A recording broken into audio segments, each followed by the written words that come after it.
News Kannada ವಾಹಿನಿಗೆ ಸ್ವಾಗತ. ಯಾದಗಿರಿ ನಗರದ ಡಾಕ್ಟರ್ ಬಿಆರ್ ಅಂಬೇಡ್ಕರ್ ಬಡಾವಣೆಯ ಶ್ರೀ ಗುಡ್ಲಮ್ಮ ದೇವಿ ದೇವಸ್ಥಾನದಲ್ಲಿ ಶ್ರೀ ದುರ್ಗಾದೇವಿ ಶಿಕ್ಷಣ ಹಾಗೂ ಗ್ರಾಮೀಣಾಭಿವೃದ್ಧಿ ಟ್ರಸ್ಟ್ ಆಯೋಜನೆ ಮಾಡಲಾಗಿದೆ. ಶ್ರಾವಣ ಸಂಭ್ರಮ ಕಾರ್ಯಕ್ರಮದಲ್ಲಿ ಅಭಿಪ್ರಾಯ ಮಂಡಿಸಿದ ಶ್ರೀಮತಿ ಸುವರ್ಣ ರಾಠೋಡ್, ನಮ್ಮ ನಾಡಿನ ಪರಂಪರೆ ಉಳಿವಿಗಾಗಿ ಮತ್ತು ಬೆಳವಣಿಗೆಗಾಗಿ ಶ್ರಮಿಸುತ್ತಿರುವ ಸಂಘ ಸಂಸ್ಥೆಗಳ ಪಾತ್ರ ಮಹತ್ವದಾಗಿದೆ. ಜಾನಪದ ಸಾಹಿತ್ಯ ಅನೇಕ ಜೀವನ ಮೌಲ್ಯವನ್ನ ಪ್ರತಿಪಾದಿಸುವ ಸಾಂಸ್ಕೃತಿಕ ಹೆಗ್ಗಳಿಕೆಗೆ ತವರೂರಾಗಿದೆ ಎಂದರು. ಇನ್ನು ಕಾರ್ಯಕ್ರಮದಲ್ಲಿ ಮಹಿಳಾ ಕಲಾವಿದರು ಸೋಬಾನ ಪದ, ಕಟ್ಟುವ ಪದ, ಬೀಸುವ ಪದಗಳನ್ನು ಆಡಿ ಪ್ರೇಕ್ಷಕರ ಗಮನ ಸೆಳೆದಿದ್ದಾರೆ. ಮಕ್ಕಳಿಂದ ಸಾಂಸ್ಕೃತಿಕ ಕಾರ್ಯಕ್ರಮಗಳು, ನೃತ್ಯ ಪ್ರದರ್ಶನಗಳು ಕೂಡ ನಡೆದಿದ್ದಾವೆ. ಕಾರ್ಯಕ್ರಮದಲ್ಲಿ ಭಾಗವಹಿಸಿದ ಕಲಾವಿದರಿಗೆ ಪ್ರಮಾಣ ಪತ್ರವನ್ನು ಕೂಡ ವಿತರಿಸಲಾಗಿದೆ. ಇನ್ನು ಕಾರ್ಯಕ್ರಮವನ್ನು ಕನ್ನಡ ರಾಜ್ಯೋತ್ಸವ ಪ್ರಶಸ್ತಿ ಪುರಸ್ಕೃತ ಶ್ರೀಮತಿ ಶರಣಮ್ಮ ಮ್ಯಾಗೇರಿ ಬೀಸುವ ಕಲ್ಲನ್ನ ಬೀಸುವ ಮುಖಾಂತರ ಉದ್ಘಾಟಿಸಿದರು. ಈ ಒಂದು ಶ್ರಾವಣ ಸಂಭ್ರಮದ ಮೊದಲನೇ ದಿನದ ತಮಗೆಲ್ಲರಿಗೂ ಶುಭಾಶಯಗಳನ್ನು ಸಲ್ಲಿಸ್ತೀನಿ.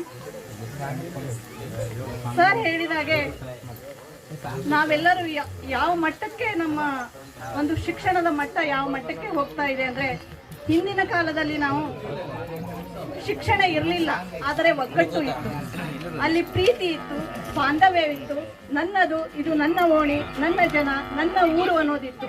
ಆದರೆ ಅದು ಈಗ ಒಂದೇ ಮನೆಯಲ್ಲಿದ್ರು ಅಣ್ಣ ತಮ್ಮಂದಿರು ಅನ್ನೋದು ಕೂಡ ಮರೆತು ಹೋಗಿದೆ.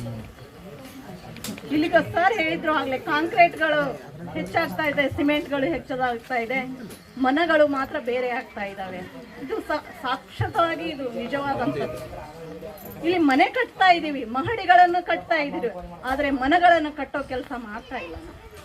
ಈ ಮನಗಳನ್ನು ಕಟ್ಟೋ ಕೆಲಸ ಇದು ಶಿಕ್ಷಣದಿಂದ ಆಗ್ತಾ ಇಲ್ಲ ಅನ್ನೋದು ನನಗೆ ನಿಜವಾಗ್ಲೂ ಇವತ್ತು ಒಬ್ಬ ಶಿಕ್ಷಕಿಯಾಗಿ ನನಗೆ ನಿರಾಶೆ ಆಗ್ತಾ ಇದೆ. ನಾವು ಶಿಕ್ಷಣ ಏನ್ ಕೊಡ್ತಾ ಇದ್ದೀವಿ? ಮೌಲ್ಯಗಳನ್ನೇ ಕೊಡ್ತಾ ಇಲ್ವಲ್ಲ. ಮೌಲ್ಯಗಳ ಇಲ್ಲದ ಶಿಕ್ಷಣ ನಮಗೆ ಬೇಕೇ? ಸಂಸ್ಕಾರ ಇಲ್ಲದ ಶಿಕ್ಷಣ ನಮಗೆ ಬೇಕೇ? ಇದು ನಾವು ಪ್ರಶ್ನೆ ಮಾಡಿಕೊಳ್ಳುವಂಥದ್ದಾಗಿದೆ. ಯಾಕಂದ್ರೆ ಹಿಂದಿನ ಕಾಲದಲ್ಲಿ ಶಿಕ್ಷಣ ಇರಲಿಲ್ಲ, ಆದ್ರೆ ಅಲ್ಲಿ ಎಲ್ಲವೂ ಇತ್ತು. ಆದ್ರೆ ಈ ಕಾಲದಲ್ಲಿ ಶಿಕ್ಷಣ ಇದೆ, ಭಾರಿ ಫಾರ್ವರ್ಡ್ ಆಗಿದ್ದೀವಿ. ಅದರ್ ಕಂಟ್ರಿಗೆ ಹೋಗ್ತೀವಿ, ಎಲ್ಲನೂ ಮಾಡ್ತೀವಿ, ಆದ್ರೆ ಮನೆಯಲ್ಲಿರುವಂತ ತಾಯಿ, ತಂದೆ, ತಮ್ಮಂದಿರನ್ನ ಎಲ್ಲವನ್ನೂ ಮರೆತು ಹೋಗಿದ್ದೀವಿ. ಒಬ್ಬ ನಾನು ಸೊಸೆಯಾಗಿ, ಶಿಕ್ಷಕಿಯಾಗಿ ನಾನು ಮನೆಯನ್ನು ನಿಭಾಯಿಸ್ತಾ ಇದ್ದೀನಿ. ನನಗೆ ಕೇಳಿಕೊಳ್ಳೋದಿಷ್ಟೇ, ನಾವು ಅತ್ತೆ ಮನೆಯಲ್ಲಿ ಬಂದಾಗ ಅಲ್ಲಿ ತಾಯಿನೇ ಇರ್ತಾಳೆ, ಅವಳು ಬೇರೆ ಅಲ್ಲ. ಇಲ್ಲಿ ನಾನೊಬ್ಬ ತಾಯಿಯ ಮನೆಯಲ್ಲಿದ್ದಾಗ ಅವಳು ಕೂಡ ತಾಯಿನೇ. ಆ ಹೆಣ್ಣು ಎರಡನ್ನೂ ಬ್ಯಾಲೆನ್ಸ್ ಮಾಡ್ಕೊಳ್ಳಲ್ಲ. ಇಲ್ಲಿ ಬೇರೆಯವ್ರನ್ನ ದೂರೋಕ್ಕಿಂತ ಹೆಣ್ಣು ಅನ್ನೋದೇನಿದೆ ಅಲ್ಲ, ಎರಡು ಕಡೆನೂ ಬ್ಯಾಲೆನ್ಸ್ ಮಾಡಿ ಹೋದ್ರೆ ಆ ಸಂಸಾರ ಸುಖವಾಗಿ ಇರ್ತದಂತ ನಾನು ಹೇಳಕ್ ಇಷ್ಟಪಡ್ತೀನಿ. ಯಾಕಂದ್ರೆ ನಾನು ನನ್ನ ಪರ್ಸನಲ್ ಆಗಿ ಒಂದು ಹೇಳ್ಬೇಕಂದ್ರೆ, ನಾನು ಪ್ರಾಪರ್ ಬಿಜಾಪುರ. ನಾನು ಇಲ್ಲಿಗೆ ಬಂದ ನಂತರ ನನಗೆ ತುಂಬಾ ಒಂದು 4-5 ವರ್ಷನೂ ಹೊಂದಾಣಿಕೆ ಆಗೋದು ತುಂಬಾ ಕಷ್ಟ ಆಯಿತು. ಯಾಕಂದ್ರೆ ನಮ್ಮ ಬಿಜಾಪುರಲ್ಲಿ ಶಿಕ್ಷಣ ಮುಂದುವರೆದಿದೆ, ಈ ಬಾಂಧವ್ಯ ಏನಿದೆ ಅಲ್ಲ ಅಲ್ಲಿ ಇಲ್ಲ.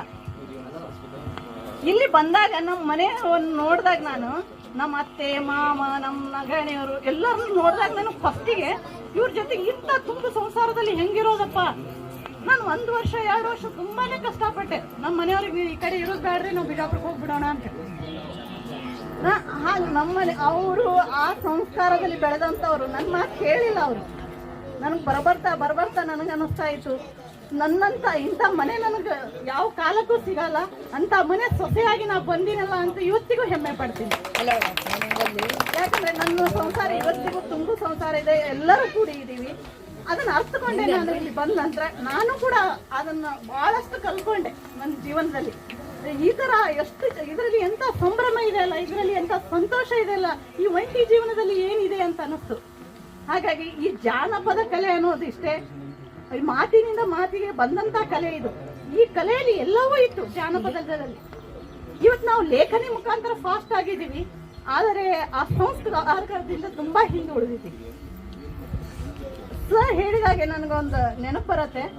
ಮೊನ್ನೆ ಒಬ್ಬ ದೊಡ್ಡ ಬ್ಯಾಂಕ್ ಮ್ಯಾನೇಜರ್ ಇದು ಆದ್ರು, ದೊಡ್ಡ ಉದ್ಯಮಿ ಅವರು, ಅಮೆರಿಕದವರು, ಒಳ್ಳೆ ನಮ್ಮ ಭಾರತದವ್ರೆ. ಅಲ್ಲಿ ಹೋಗಿ ಅವರು ಎಕ್ಸ್ಪೈರ್ಡ್ ಆದ್ರು. ಇಲ್ಲಿ ಏನಿದಾರಲ್ಲ ಅವರು ಸೊಸೆ ಮಗ, ಅವ್ರಿಗೆ ಅಲ್ಲಿ ಎಕ್ಸ್ಪೈರ್ಡ್ ಆದ ವ್ಯಕ್ತಿ ಯಾರು ಅಂತನೂ ಕೂಡ ಗೊತ್ತಿರಲಿಲ್ಲ.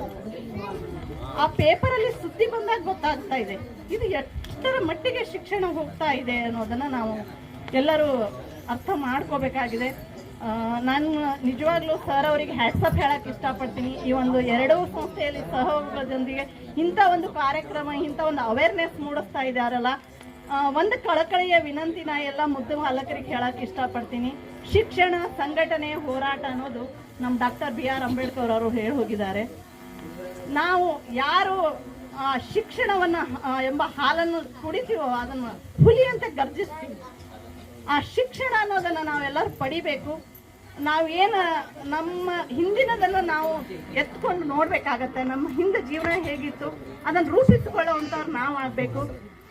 ಈಗಿನ ಜನ್ರೇಷನ್ ನೋಡಿದ್ರೆ ನಾವು ರಸ್ತೆಯಲ್ಲಿ ಅಪಘಾತಗಳಾದಾಗ ನಾವು ಆ ವ್ಯಕ್ತಿನ ಎತ್ಕೊಂಡು ದವಾಖಾನೆಗೆ ಹೋಗ್ತಾ ಇಲ್ಲ, ಮೊಬೈಲ್ಗಳನ್ನ ಫೋಟೋ ತೆಗಿತಾ ಇದ್ದೀವಿ.